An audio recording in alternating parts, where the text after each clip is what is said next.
Hey guys, welcome to our review of Star Wars Andor Act 3. Yes, I am in the Superman costume because today was the brand new Superman trailer. Go check out our trailer reaction to that we just filmed, and then maybe later on a 50-minute frame-by-frame breakdown. Wait. More like an hour and a half, since this one's a 3-minute trailer. Anyways, but let's break down Andor, shall we? So this is it. It's bittersweet.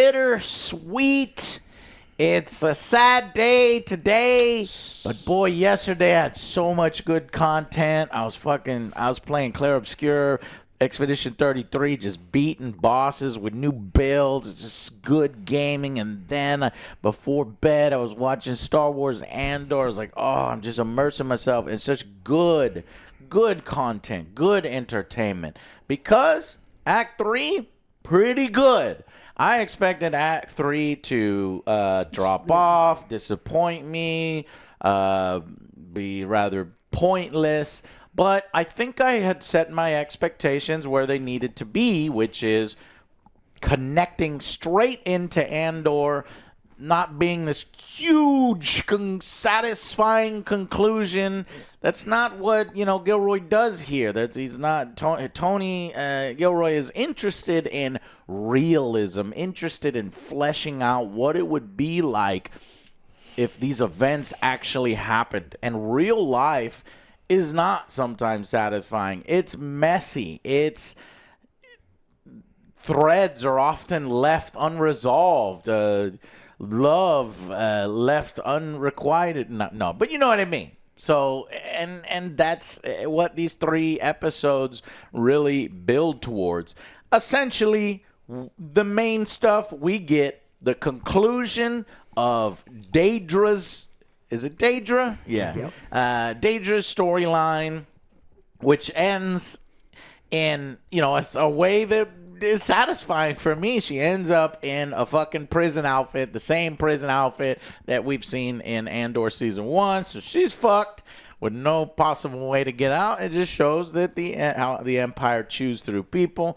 You get the conclusion of the ISB. Why haven't we seen a bunch of ISB stuff in Rogue One and in Star Wars? Because that organization, ultimately was not effective at preventing a rebellion from forming.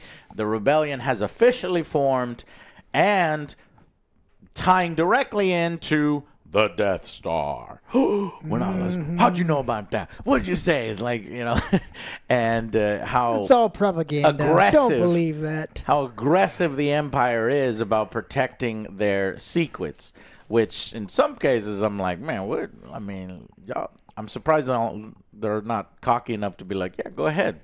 It's the Death Star. You're not going to do shit to the Death Star. Whatever. I don't care if you know about it. In fact, I want people to know about it. But I guess that's for later when they make the big reveal to the galaxy. Mm-hmm. But, yeah, just, again, more solid acting. A conclusion of Luthen's sacrifice for the rebellion. This is a crazy, multifaceted man. This is not your typical hero. This is a complex character. He's a piece of shit, but he's a good piece of shit. Yeah, Andor says it himself. Yeah, and I love that moment when Andor's standing up for him. Yeah, it's like, you guys, like, if... Yeah. And I did roll my eyes a little bit when they're like, oh my God, we did this all to bring you the fucking information. And then the rebellion is like, we don't believe you. You let me know why I should believe you. Bitch, shut the fuck up. But that's just being in the moment, being emotional, and being like, I'm a part of the crew that just got you this information. Believe it, you piece of shit. Yeah, that's one of my little nitpicks. Like, I didn't believe him really being angry and stuff. Yeah. His performance on that. Mm-hmm. That was the only thing. I was like, are you talking about Cassian? Yes. Oh. Whenever he was yelling, he's like, I believe him on that one. Okay. Yeah. What I'm saying is I didn't believe that the rebellion would just be like, nah, we don't believe you, Cassian. Luthen is just making this up. It's one of his other delusions. We don't like Luthen. He's a rival faction that we shouldn't care about. But I get it and I understand, and that's why there is a little bit of drama that they can mine there. But how it's resolved is like through Mon Mothma's side thing. Like, Mon Mothma should already trust Cassian at that point and stand up for him immediately. I thought she was gonna do that. It's like, look, when's the last time you saw him? It's like, last time we saw Luthen was when I saved your ass. He told me to go save your ass. Yeah. Like, all right, maybe Bale's like, maybe he has a point. Yeah. And then I love the flashback episode that gave us depth to. I was already starting to like this radio operator lady, and how the extent that she's willing to go to for the rebellion and her loyalty, and so I was getting curious. Sure enough, right when I was like, I need to know more about her, and if we're gonna get a conclusion to Luthen, I want to know about Luthen. Boom, we get that. And I was like, oh, it's so good. It's so satisfying. Luthen is a former Empire sergeant and soldier who just defected, essentially. There's a small child that stowed away on a ship while her entire village is being slaughtered. And you don't get to see any of it, but it is just as effective. Yes. If not more effective. You hear it when you're hearing all the blaster fire and people being ordered to line up on a wall and then just being blasted. Later on, you actually see that. And it's harrowing. And I've not seen... It's been a long time since someone has taken Star Wars this seriously and have enriched the lore and made it come to life in this way. And I don't understand haters of this series, because like when Star Wars is trying, they ask for Star Wars to be different but be good, and then finally when Star Wars gets something different, serious and good, it's not enough action. I don't know. Yeah, That's what it is. A lot of people say that they're just bored of it. Yeah. And it's like, if, you know. Because some people don't just want the story. They want explosions some people and don't guns and care lightsabers. about character depth. Some people don't they just care want to see about shit blow up. political intrigue. Or there were bricks or screws. The lightsabers and stuff. It just, I know I shouldn't keep bringing this up, but it's just wild to me, because I think Star Wars has a lot of areas, because I personally, I see, Star Wars Skeleton Crew, and I think it's effective for a certain target market. May not be good for you guys, but I'm glad that it exists there for something, and I think we can do something in there. And I would like to still see a Star Wars horror. I want to see more creatures and aliens really pressed in a horror way. And there were rumors that potentially that's one of the projects that have been unannounced yet. And I'm for it. And it's this series that has made it possible for me to be more accepting of other things. Now, it doesn't always work out. Acolyte is the main example of it not working out. But that's when you're putting writers and directors and showrunners that have no... Exactly. Even with great characters, the Obi-Wan series, fucking the Book of Boba Fett. Yes. Those were fucking bad. Fucking terrible. Those were bad. And the only good parts of it is like, I recognize that. I like that actor because they played this role better in the previous content. But here, every character here that's been introduced has a reason to be there. Is fascinating. This is just peak Star Wars content. That's my opinion on it. What is your guys? I loved it. This is I watched 2 last night and 1 this morning. And like Alex, I started right after it finished. I started Rogue One. I was like, okay. It was like 2 in the morning, and I was like, I want to watch Rogue One so bad. No, I had to finish in the morning, but yeah, I started watching it, and I'm halfway through. This is a great conclusion. So, boys, since you both kind of watched it go into it, does it connect nice or is it a big does. jar? It does. Well, it does, and what's great can't about remember. it, there's some things in Rogue One that were awkward, where the guy, like Cassian, grabs one of his informants and is shouting, "Galen Erso? You mean Yes. Galen Erso?" And you're like, When you first saw it, you're like, why what the the fuck fuck does is this guy he specifically reacting care this about way? it? And it completely makes sense. Yeah. And so it's like they did a really good job kind of making did. these puzzle pieces fit together. So Yeah. I Now we fucking know loved it. why this name sets him off, because he's only heard this name, and it's so tied to his mentor and Luthen. Yeah, one of my favorite scenes was episode 10, Luthen and Deidre. Yeah. They're talking. It's like, well, she's like saying, it's like, we Oh, got yeah. you now. Only we got two the things in building. here are She fakes. was- Yeah. Great conversation, great acting. He's like, all right, I'm out. Yeah. It's like, no. Yep. Yeah, it was rough because the first episode was kind of the climax for me. It had all of the emotional moments. It had some of the best scenes in the entire thing. Like that one was super solid. But I mean, the next one I love too, because we get all the flashbacks, we get some other things, and it doesn't finish the way that season 1 did. So I can understand where people are like, "Hey, season 1 finished on one of the most intense, blood pumping." Like speeches and fights that you've Yeah. ever seen, and this didn't, because this had to fit in a way to the the movie, Which it did. It made both of us go I like, immediately "I'm watch gonna it. go watch this." But I still think it's completely and totally satisfying, and it's the like if you look at the highest rated Star Even though Wars, it's not a typical Hollywood ending. yeah, I mean Good. some people only want to watch the explosions and some other things, and so I understand them not liking it. They only want to watch Mandalorian. They want it to be low weight. They don't want to have to think. They don't want to be emotional, Right. and so that's fine. That's fine. And then also that there's a lot of internet tribalism where it's like, you didn't like my Acolyte show, so I'm going to hate on your Andor show, because they think that there's a divide between all people, Yeah. and you have to be in this tribe versus this tribe, and that's dumb. But I think And there's I've really appreciated coming and talking to you guys about the show every week. There are moments in the episode where initially I'll take it at face value and I don't like it. It's unsatisfying. But I won't think about the different threads that tied into that moment and made it realistic and made it, make sense. And through talking with Alex and some of the points that he's made has made me look at scenes differently. And that is what he's talking about here, where, some people don't want to have to dig. They don't want to have to think about it. And if you don't do that, then I almost understand your initial reaction to, oh, that's it? Well, that's incredibly disappointing. But it's like, but is it? Is it just that it? It might not be that it's just that it. Maybe it's because and there's a ton of that here too, where it's just like you start thinking about some of the scenes, the ISB, the lead of the ISB, Oh, that was and he's good. listening to the manifesto, and then things are happening, and then he like everything about it is Fucked up. it's just so we're waiting cool. for you, sir. He's like, may I have a moment to collect my thoughts? It's like, Yeah, he fuck, collected fuck, them on the and wall over inside there, he's yeah. like, fuck. Nah, I mean he knew And like then Yeah, I love he that, did. that He little knew he lost, moment yeah. where the stormtroopers go because they hear a shot, and because he knows knows, he knows, it's over. It's a bunker scene, so there's so much cool stuff Yeah, here. there was. And I enjoyed it.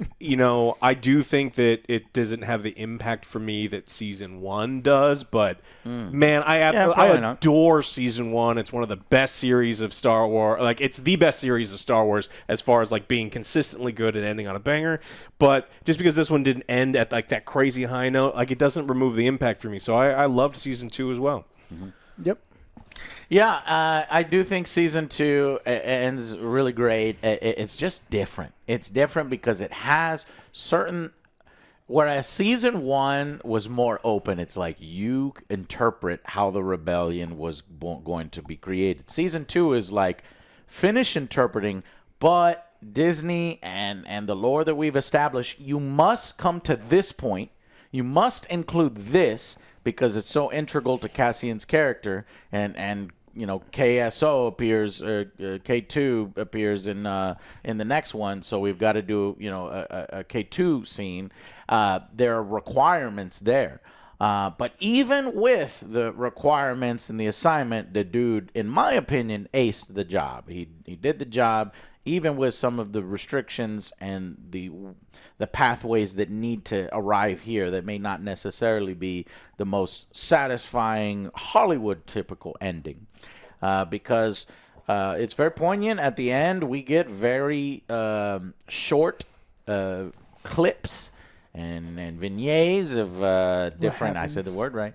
Of what happens to certain people. What happens to certain people? Fucking Mon Mothma's husband, like his ex-husband at this point, you know. And not every story wraps up in a happy way. And it just shows you what can happen when a galaxy is torn apart like this. And the precious, cute droid, the family droid of Cassian that he'll never see again. You know, it's sad, but at least that droid found a little on his next adventure. You'll never know. Little droid girlfriend there. Little Anne gets to hang out with Bix. And we get our favorite that caused so much fucking comments, the healer. Get a little, the nod healer. to the healer. Everyone's like, you misinterpret. It's like, look, y'all are wrong on the healer. I still don't fucking like. Even if they're not insinuating that he's the chosen one, it still was. There was no purpose to it whatsoever. It's like the tarot card reading lady's like, hey, I know about your futures. Like, what is that? Shut up, lady. I still liked it a little more than you guys. That's fine because I needed to tie in. Here's one thing that didn't hit me the way it was supposed to. Bail Organa says, "May the Force be with you," as he leaves, because these two were butting heads the whole time. Yeah. And it's like, why? It's like, you know, the rebellion has been so grounded and realism and frontline soldiers and people making sacrifices, having nothing to do with the Jedi, having nothing to do with any of that. And that just seems like something that a Jedi would say, or that's, you know, or that...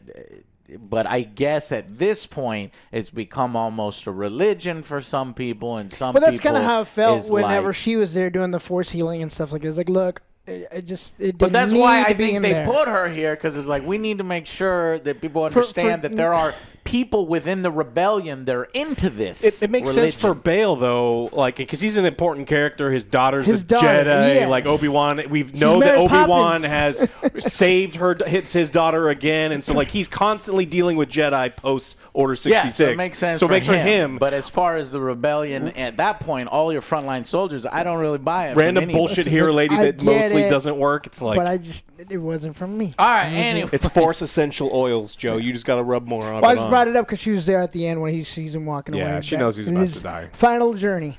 All right, let's go ahead and give a final rating for these but actually, we need to just do Act 3's rating, and then we'll do a final rating for the whole season in a moment. But let me get Act 3's first.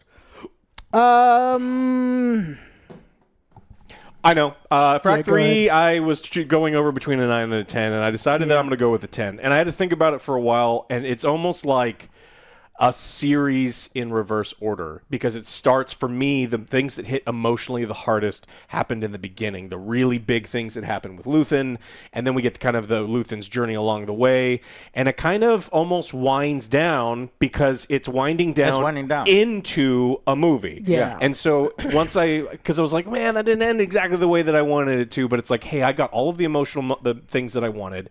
I had some big impact stuff. We get to see more development, kind of get to see what happens. And it kind of wrapped everything up as perfectly as you could when you have something from however many years ago, a movie you have to tie into from however many years ago. And I think that degree of difficulty, you know, I may be rounding up, but I think that it finished as well as you could possibly finish into a modern Disney Star Wars movie. Yeah. I'm going to go with the 9. It was great. It just connected all the pieces. This was a final piece, and it made me want to go watch Rogue One, which I am watching. And the numbers for Rogue One are going through the roof right now as people watch Rogue One and out like of nowhere. It's bringing like so much more to the table. It's like when I watch it, I'm like, oh, okay, so there's more to enjoy there for me on that. But this was a great one. Yeah, yes. I initially was around 8. I'm at 9 by the end, but this is totally irrelevant, honestly. As we do individual acts, because the real score is what's next. What would you guys give Season 2 for Andor on a whole with all things considered? 9. I'm also at a 9. If I gave Andor Season 1 a 10, I think that there were some things at the beginning that I didn't quite love. There were some dips in the center, and it may not have had like the major moments that I was looking for. But I still think it's excellent TV. I am also ending at a 9 out of 10, a unanimous. We didn't even talk about it before. 10 out of 10 for season 1 for me and from most of us, and then season 2 is a 9 out of 10, just done at a very high level. Really, just small, tiny things here and there that may not appeal to us, but are still done all right. That bring that from a 10 to a 9. But if you were to go even further and just Andor as a project as a whole, I'm going to go back to a 10 out of 10 because this is the Star Wars content that I've been asking for. Yeah. I've always wanted. Taking it serious like this is really cool. Well, if you break it into 2-hour chunks like they did, I mean, we have so much Andor content compared to like the mainline series. We have 8 Andor, including Rogue One, 9 Andor movies. That's a lot of Star Wars content. That's more, I mean, because, the sequels never happened. Although, there was times when I'm thinking about the sequels, it's like, hey, none of this means jack shit because they're going to win. The rebellion will become the Republic, and then the Republic will decide that there is no such thing as space fascists anymore. We should disarm and get rid of all of our military, and then they get genocided, and they deserve it. Yeah, and so overall, I think it was great. And could you imagine if you took this level of character, writing, directing, production value, and then brought it into Knights of the Old Republic? I see you're wearing the shirt, Joe. You're excited for the upcoming Darth Maul project. Yes. But could you imagine that? Like this gives me hope that Disney. Remember when I was like, okay, Knights of the Old Republic, don't fucking touch it. Until I'm confident that you know what you're doing, Disney, because if you make the Acolyte the High Republic era and you let those people and you let them do Knights of the Old Republic where there's thousands of Sith and there's thousands of Jedi and we're doing like Braveheart type battles and shit, they'll fuck it up. Yeah. But could you imagine if you took that era seriously, the political intrigue of the galaxy, the Sith, way of life, the Jedi, the Mandalorians, the other galaxy on the whole, and multiple lightsaber battles, with this level, like that project is like an 11 out of 10. Well, I mean, there's if I can ever give it. There are book series that I think that they've been like Darth Bane, the Thrawn trilogy, and then Republic Commando. Those are great series that I want this team to look at next. Yeah. They've already ruined Thrawn. I hate Thrawn. Disney Thrawn is a giant piece of shit, and I hate him. And so they will never make Thrawn cool in Disney, but I still got the books. But Darth Bane. The legend. But they got Ronald McDonald. Ronald McDonald. I actually don't like Bane as much because they're limited by the rule. I do like Bane, but I think he's limited, and the restrictions, narrow that scope. The rule of 2. I need Star Wars back to where it's epic and tons of threat, multiple villain characters, a whole faction that's evil but yet multifaceted because you could have some defectors on the Sith side. So lots of political intrigue and stuff. So if Tony Gilroy was put in charge of Knights of the Old Republic, you would hear this orgasmic release of pleasure from Texas, where I heard, where you hear nuclear explosions, when they were fucking around with Henry Cavill and canceling, projects and shit. Now you're gonna hear orgasmic cries of pleasure if that ever happened. But maybe in 5 years when they're ready to touch the Old Republic, because I think they're still 5 years. I don't want them to touch it for 10 years. Yeah. Let's be 100% sure. But no, if they give the project to these people, 60, then yeah, 70. just give me 5 years. We'll be good. I mean, don't just throw away Tony Gilroy, Disney.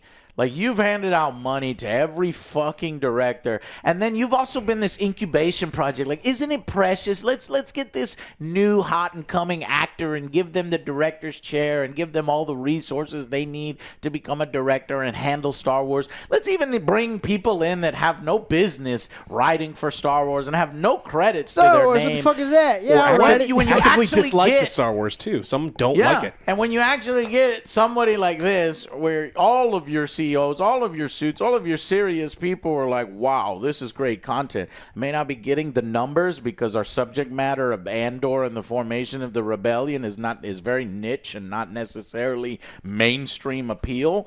But don't just let this guy go and his production team and stuff. 4 of the top 5 Lock him top-rated Star Wars shows rated online are Andor episodes now. The only one that is higher and it's technically tied is that one Mandalorian episode that isn't very good until, and it's fine. But then Luke shows up and it's like everyone's excited about the 30 seconds and yeah. So guys, that's it. I think we pretty much covered everything. We can go into a quick episode breakdown, but that's our thoughts, why we think Andor is great Star Wars. This is legendary. I'm so happy that Disney did this. Whether it's a lost leader for them or whether it makes a little money, it doesn't matter. I'm glad that they made this season 2 happen because the numbers for Andor season 1, and then I remember way back Andor and Disney season. I don't give a fuck about Andor. I did not care. No. That just makes this 10 out of 10 mean so much more to me because like the difficulty. I don't give a fuck about this character. It's like for me as a huge Star Wars fan, like just seeing these kind of stuff in the lore is like he's covered in Star Wars tattoos if you don't know. Facts. And then what I'm trying to forget is Princess Leia being chased around. You're trying to forget it, but you keep bringing it up. Then being hidden with a huge trench coat. Or that guy doing that spin on his cherry red moped. Yes. I'm trying to forget those. But somehow Palpatine this stuff is great. Yeah. This I want to remember. That I'm trying to forget, but it's so fucking hard. I was like, why are you doing this? Yes. Could you imagine all of those taken more seriously and taken? Oh God! Not everything has to be. It's fine to be funny in Star Wars. That's not what we're saying. Have that. But it's for just sure. But not consistent tone. Not at that level with those stupid bikers. Let's go into. I don't make the video too long. Let's do the quick breakdown here. Unless you were going to say something, make it Alex. Stop. Go ahead. Yeah, I mean, there's a false dichotomy where people are like, oh, I like lighthearted Star Wars. It's like, yeah, I do too. I don't like dumb Star Wars, and all the things we were describing is fucking dumb, and I want all of that gone. Yes. So I actually don't really like lighthearted Star Wars. You know, when George Lucas was putting in, like giggling, puppet the ones in the background for the dances and there's stuff like that. When we're doing other, not for me. Now, if you take all that and you put it in a separate project like Star Wars Skeleton Crew and you have that stuff in there, that to me makes a little more sense. But trying for being everything for everyone, like the Phantom Menace, having Jar Jar Binks do his dance in the middle of the battle, doesn't always work for me. He didn't get his redemption. For me, that's just an adult nostalgia factor, and I like it because it's dumb, but I also make fun of it at the same time. So, episode 10, let's go into the episode breakdown. Welcome.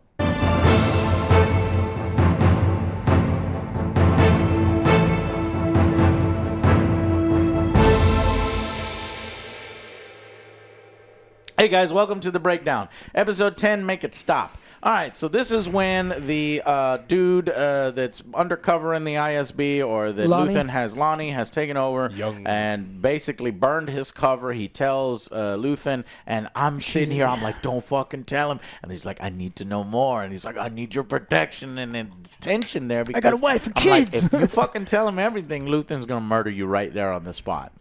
What's he do? He murders him on the phone. He says there's something called the Death Star. But he does, and by default, he does protect his family by doing that because who knows if you just like track down that guy, kill him, and kill his family. So very bad guy move. That's just welcome to the rebellion. Welcome to the rebellion. You're dead.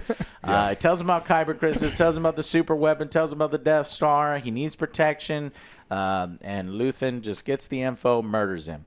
Now, what did they need Gorman for? They fuel from Gorman, Kyber crystals from Jeddah, and to make the Death Star. They're stripping these fucking planets. Yep. And Luthen learns this after he murders the guy. And they need the scientist.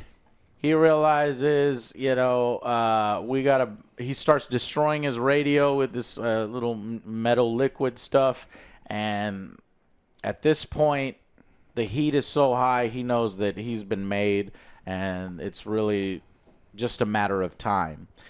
And just then, as he's doing the radio destruction, Daedra shows up at the door. The doorbell rings. I'm like, just don't fucking answer the doorbell. Just finish destroying the radio. He knows it's finish over. all this stuff. But yeah, I guess he gives it one last little attempt to get his way out. But Daedra's onto him, and they just this scene where they're Great trading.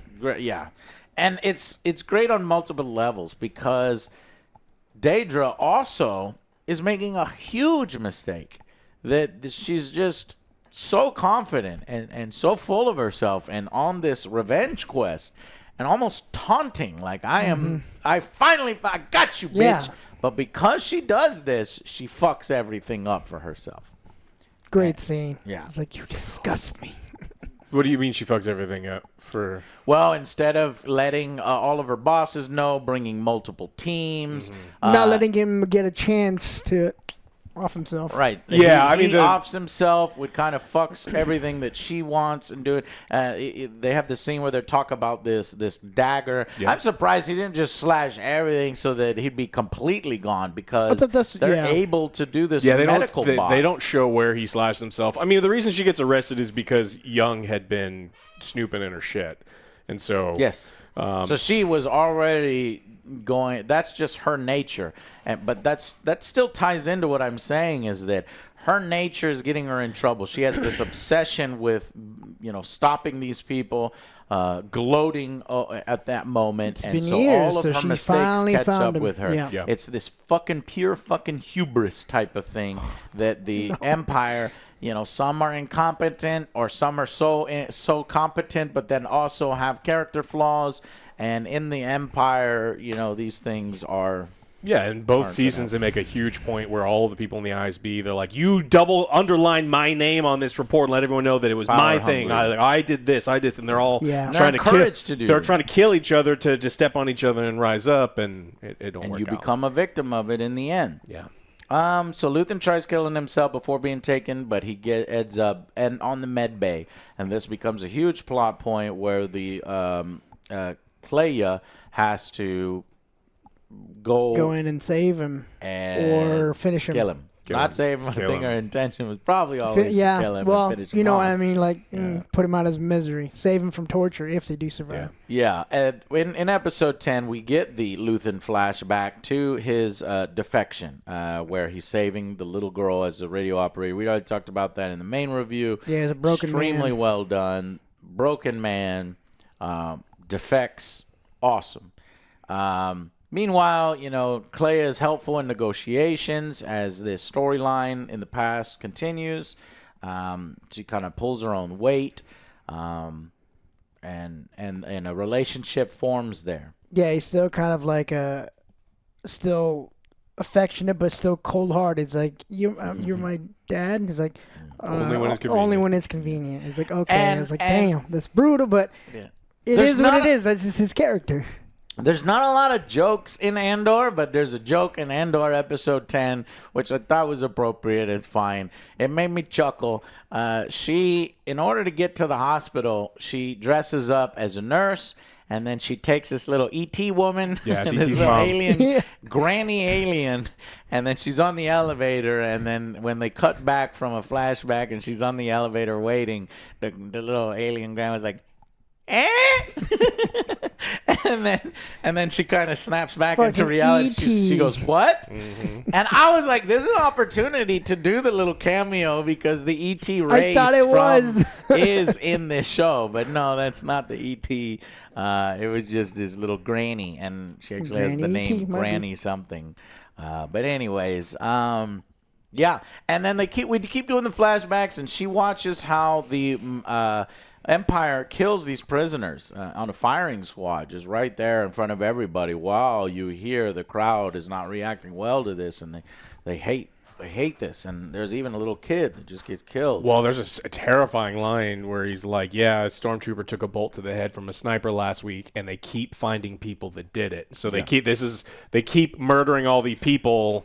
They're not even suspects. They're just murdering people for the sake of murdering people. And all these great little morsels that you know, sometimes you have to dig for. You just have to be paying attention, and then it lets your mind go wild with it. You create all of those other moments where people were captured and the Empire murdered, and it's just that's enriching the lore. That's like reading a good book, and you know, it just materializing in your imagination. Now, I also wrote this down because it keeps going back and forth between the flashback and the hospital rescue. When it comes back to the hospital rescue, it goes Granny scatting.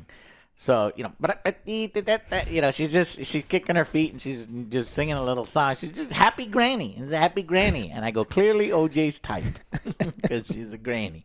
Right? She's your type, OJ? Of course. Yeah. Always as long in a as good she mood. puts me on the wheel. Put me on the wheel. Just sign your name right here. Sign your name right here. Towards the end of the episode, they're at a dinner together, and Yes, she I wants. like to see she's a like, lot. hurry up, blow these troops up, and you know he's just trying to get her to understand that she has to be careful. This is a mouse attacking a fucking. I don't know, an elephant or a lion. No, that's a bad thing because the elephant will overreact to a little mouse. But maybe not. Maybe it's a good thing actually. But anyways, so they blow up the troops on the bridge. He gives her an out. He's like, look, Yeah. this is one of those things that this is going to be your first. And once you start, you will never stop. And, you know, he's trying to protect her in a way. And she's like, no, fuck it. I'm going to blow them all up. And he's like, no, I can't let you. This is my kill. Yeah, it does. Kills to you. It's like, don't look. She's gonna get don't her look. own. She Yeah, definitely gets her own. she in kills a this lot of episode. people. Oh, yeah. Because she is just shooting up hallways, just bro. I like it. They're like, "Hey, you're not supposed to. Just hiding things. Jaws is great. Great operative. Great fucking thing. Thankfully, she set some bombs because there was so many soldiers there. I'm like, there's no way she's getting in here. Explain to me how she's gonna get there. They explain. Bam. You know what was so... That is a little incompetent. That because they left behind some soldiers. Those are the she- ones that She she shot, killed. yeah. She killed them. But the majority of them are like, what the fuck? We're under attack. This Yeah. passes the sniff test, and we watch some shit that just does not pass the sniff test, where it's like, look, she's a 5 foot tall woman, but she's got a gun and a blaster. She's going to outsmart these motherfuckers, Right. and it's good. And it's like they know what they're dealing with, and they're Yeah. not trying to turn her into a fucking superhero. Right. And when we watch those other It's not garbage like- series, it's like, this is unbelievable because Right. it's like having a tiny dog crawl all over you, and it's just like, no, stop it. Yeah, it's like having a small midget, choke you. It's just light pressure as if you're on a plane and you have one of those pillows. Yeah. Right? Oh, unless you got headbutt, because that do serious damage. I believe a 5 foot tall woman can Could kill shoot me. a huge muscular man if she shoots you with a fucking laser bolt My to weakness. a fucking head. Yeah. All right. Anyway, Lasers. instead of suplexing she doesn't go up and do Black Widow suplex. Yeah, she does. She spins around. Spin you around and does the neck thing. No, Anyways, no. she eventually unplugs him and escapes. It's simultaneous, sad, It but is. but it makes so much sense, and it's like their bond, and it was always leading to it could always lead to here, and she does her duty. Is almost honoring him, and I didn't expect her to escape, by the way. I thought there was a possibility that they would surround her, she would unplug him, and then she would do what she needed to do, right? Yeah. But she actually does manage to escape. 10 out of fucking 10 for this episode. Yeah. Yep. Okay, episode 11. Who else knows? So this is basically The Secret is Out. Love the episode title because it's like Krennic is back. He's questioning Daedra, like fucking choking her, fucking, he's like, he's done. He's done with her. She's fucked. They are implicating her as a rebel spy in this case. Because why? Because Young was going through her files and had found the stuff on the Death Star, and he's like, "Hey, how did you get these files?" And she's snooping, and she's gathering all this stuff, and she's doing all these things that she wasn't supposed to do because she's so dead set on doing her missions, Finding the and ends up biting her in the ass in the absolute worst way. Yep. And he said, well, we'll do our best to carry on without you. And she realizes that she's been working for the wrong side. This fucking apparatus, she's never going to be able to fight against it. And That's it. When you're discarded, you're discarded. I'm surprised they don't even just fucking kill her by the end. But they need workers. Yeah. She goes to the rebel work camp. You got to build Death Star number 2. Build Death Star number 2. That's right. That would have been. But see how it's not as obvious. It's there. All that is set up, what Alex just said, because they are building the Death Star in those things. And eventually they're going to... But you see how that's like... it's so much deeper than surface level. All right, anyways. So we will do... no, she says... Okay, Clea makes a transmission. She breaks a wall, finds this secret... and I'm like, man, so Star Wars is confusing to me sometimes. It's like they have technology, but then they don't have technology. Old technology. It's old technology. And I was like, why shouldn't she just send a fucking, advanced transmission? And I guess they do explain it later on, and I'm glad because somebody has a script doctor on this team, because later on in the ISB it's like we are scanning all fucking channels, all outgoing transmissions. If I find that transmission, we're going right there, we're going to kill so the person. You can't use cell phone, you got to use her pigeons. So that's why she uses something so old. Chirp at me. It's essentially this galaxy's version of Morse code. Yeah. And as if we're in the 2050s. Nobody is monitoring from you doing Morse code in the 2050s. So maybe they are. I don't fucking know. But anyways, so that's why. And ISB is on her tail. Eventually finds her. So you get all these soldiers. They're stormtroopers. I'm going to coin a phrase. I'm going to call them face troopers, because you get to see their face. And then almost rarely you don't ever get to see. Yeah. Stormtroopers, snow troopers, troopers this, troopers that. On Coruscant, I guess to give a little bit of feeling, and it is proto-Empire stuff, but they are officers out there and almost kind of police force / military regiments that have their face. They should be like, where's your helmet? It's like, I see better without it. Yeah. Let's go. Even though in lore, those eyes are supposed to give you information and enhance your abilities. Enhance. So somebody needs to adjust that, because they can't hit the broadside of a barn. But they can in this series. I'm surrounded by assholes. Cross-eyed ass.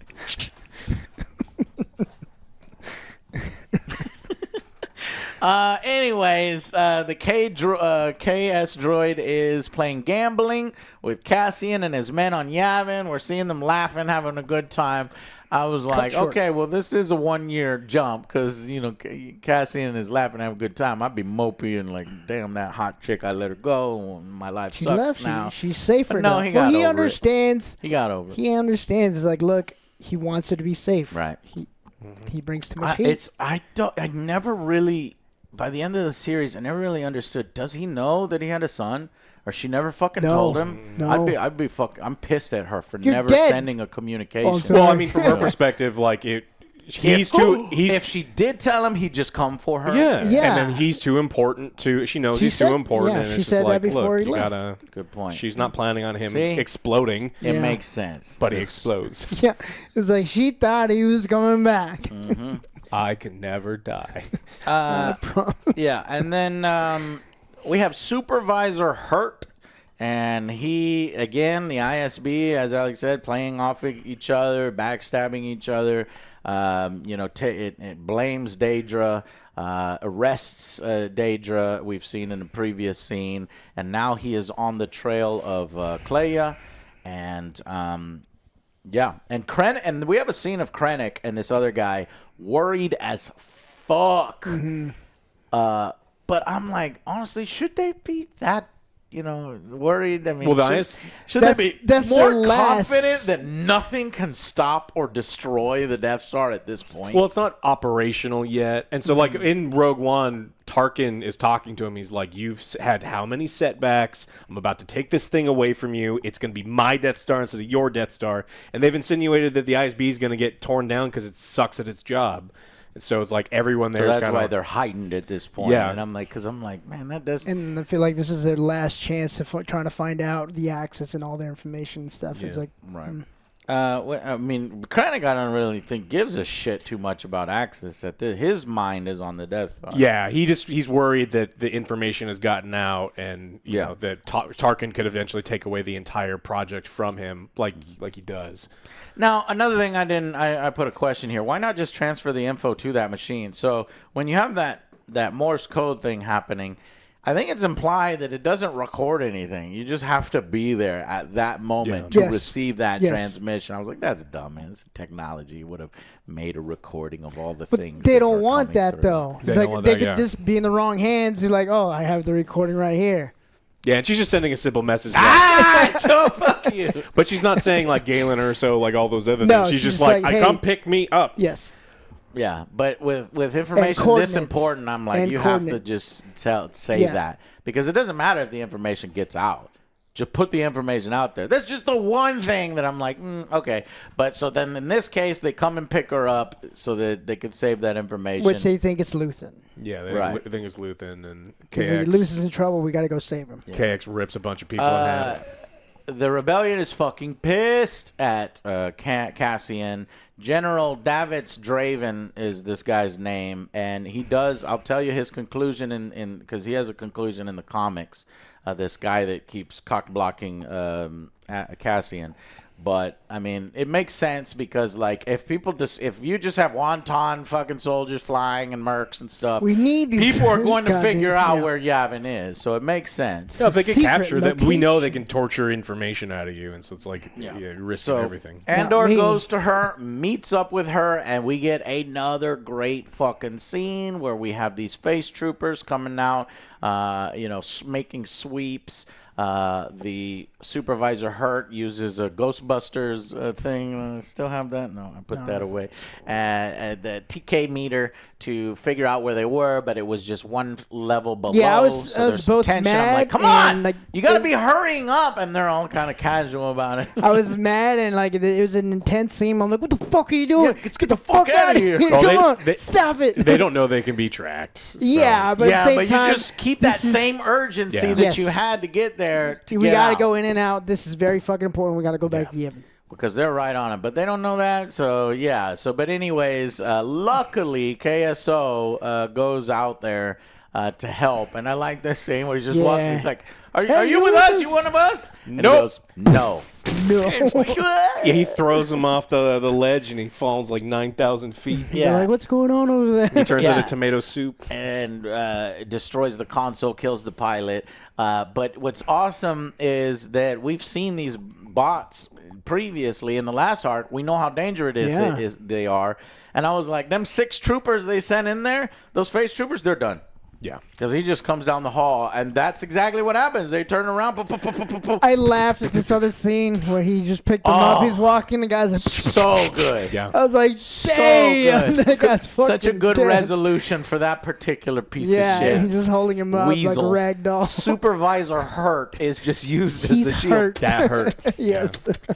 Well, because they're not immune to blaster fire. We actually see KX droids get taken down with blaster fire. It takes a few shots. It takes a lot, but he didn't want to get hurt. But that shield, I was like, okay. Yeah. Previously threw in a stun grenade. I thought that was clever. I'm like, how are they going to fucking breach this? Makes sense. Their SWAT team, they've got their own stun grenade, which super ineffective stun grenade. If it was a real stun grenade, would have got all of them. But because one of the guys was in a slightly separate room, and then the Cassian and the chick are in the same room, lands in their room, knocks them both out. Cassian gets up right away. He's unaffected. No, She's knocked the fuck he out. Can't see she shit. needs medical like attention. Yeah, but he moves on like it's nothing. So obviously takes a little bit of a hit. Yeah, it's done. Given what it is, it probably should have took him out like it took out her. But we need a character to keep moving the story forward.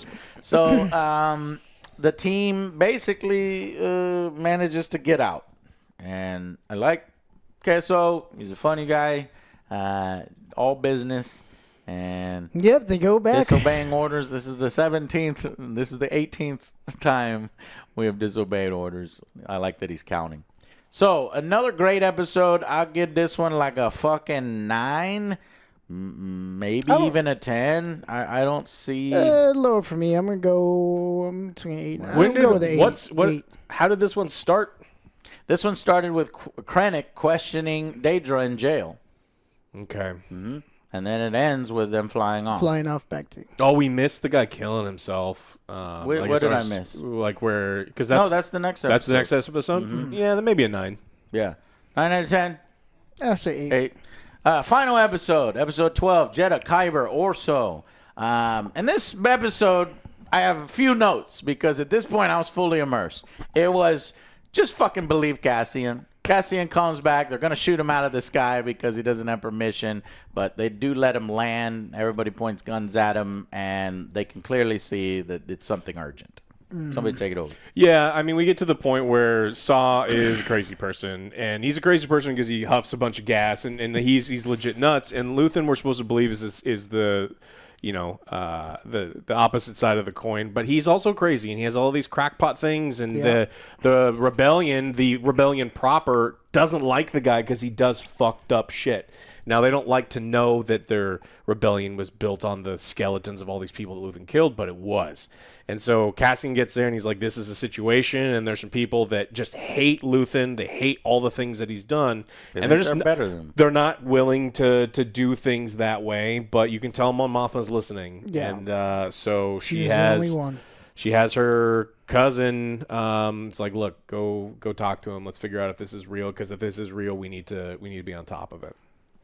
She could have gone and talked to him herself, but we need this character to do something because she's at the base. Yeah, maybe the leadership talking with the exiles. You mean the one that just saved your life? Well, that was over a year ago, and she only The met one him one that time. saved your life a year ago? Obviously, it's not that important because she would have stood up for him. Yeah. She is super important, Joe.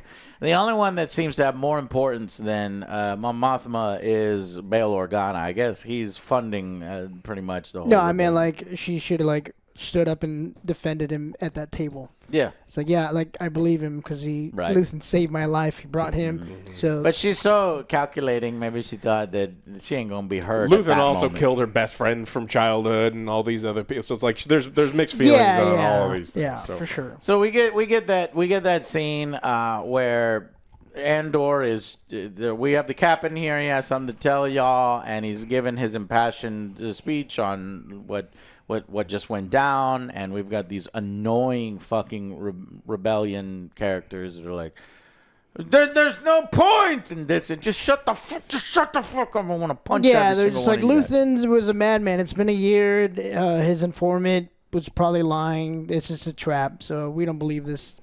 Hey, we have incompetent idiots on both sides. Yeah, it happens. It happens.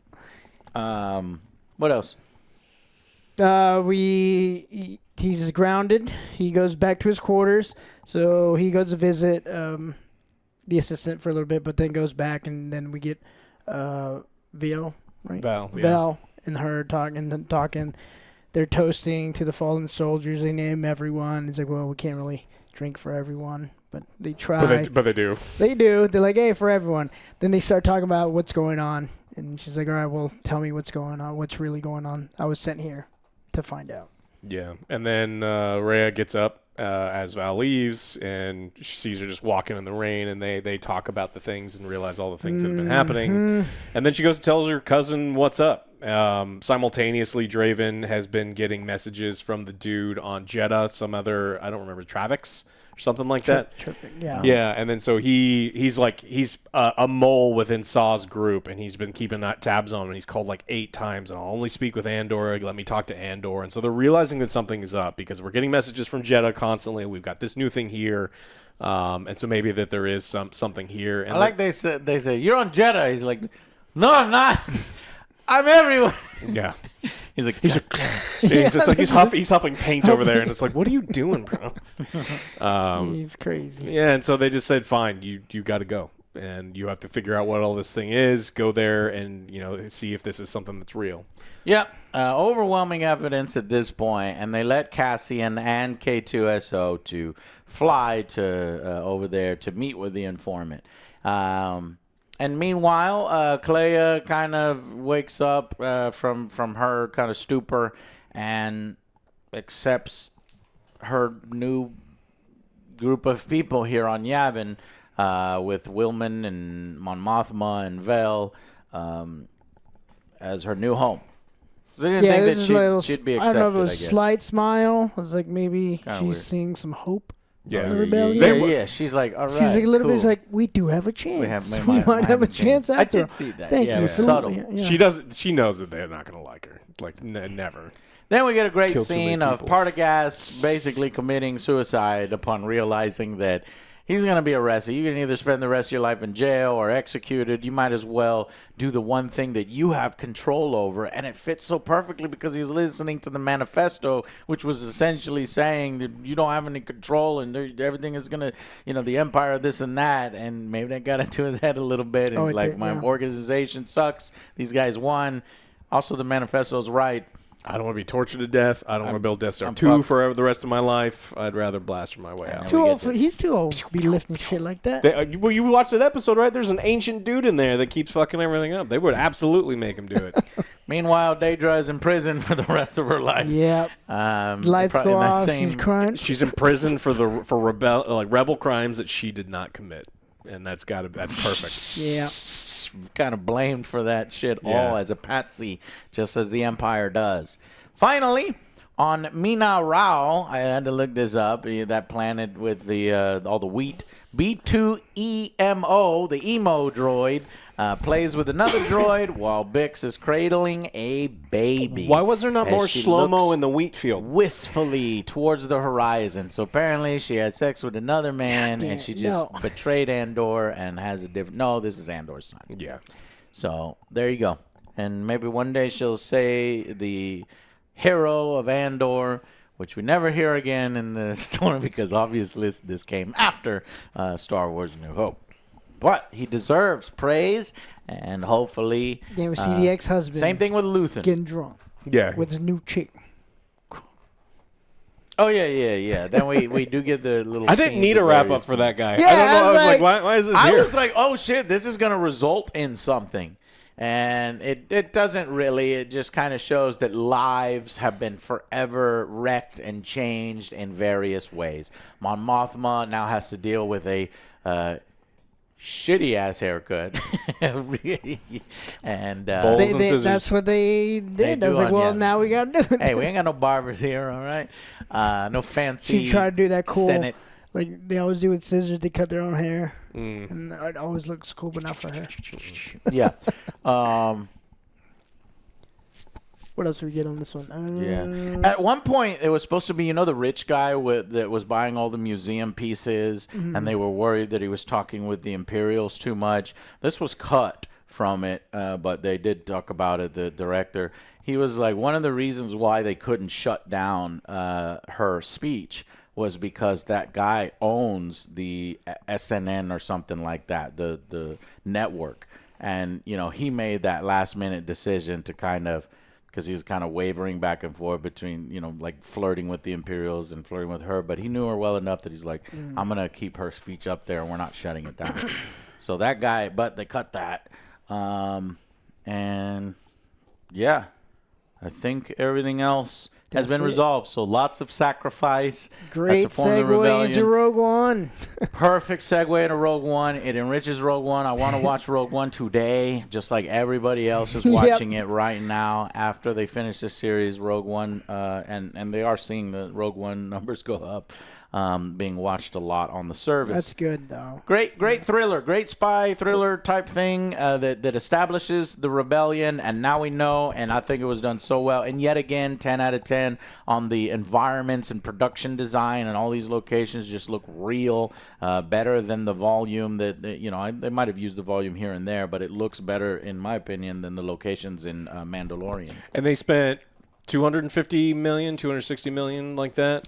It is one of the most expensive series. 4 movies, though, because it's right. It's right. That's something you have to pay attention. Yeah, because they're like, oh, it's cost more than the Acolyte. The Acolyte was 5 hours, and this is maybe less. Yeah, than that, and this is way more than that. So right. It's like we're getting significantly more. It looks better. bigger. Like it looks episodes better each season. Yeah, so it's it's like 24 fucking mini movies. 10. Yeah, 10 out of 10. In case the whole for this idea, last one as well. Star Wars Andor. You're saying for this individual. I forgot to give the rating for this individual. I like the way it wrapped up. And, what would you give it? I gave it a 10. I like the way it wraps up and kind of continues. Probably 9 for me. I'm going to go, 8 or 9. I'm going to go 9. So, no, I'm going to go 8. But it doesn't matter because ultimately we gave the entire act itself a 9 out of 10. And then just Star Wars Andor as a franchise overall through season 1 and 2, a 10 out of 10. Highly recommended.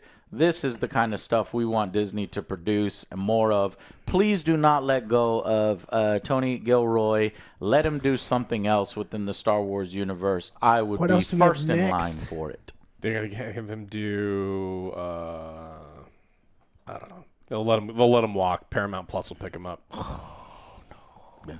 All right, that's it from us. Thank you guys so much for watching. We shall see you on the next Angry Joe Show. Bye, guys.